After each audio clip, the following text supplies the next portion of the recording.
Nikmat yang paling pertama diangkat oleh Allah bagi ahli maksiat adalah tidak bisanya dia berbuat ibadah.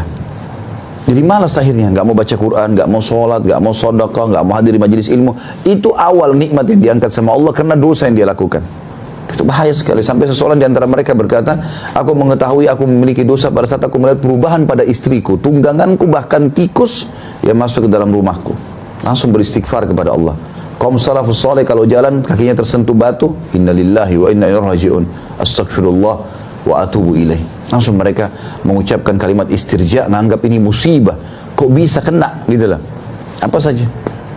Kadang-kadang orang di antara kita subhanallah tidak engah dengan ini. Sudah ban mobilnya kempes, sudah ada masalah, jalan sedikit ditilang, apalah peringatan Allah banyak sekali, tapi dia tidak engah. Enggak ada kalimat lisannya mengatakan astagfirullah wa atubu ilaih. Malah marah-marah dengan orang, malah caci maki, menambah dosanya.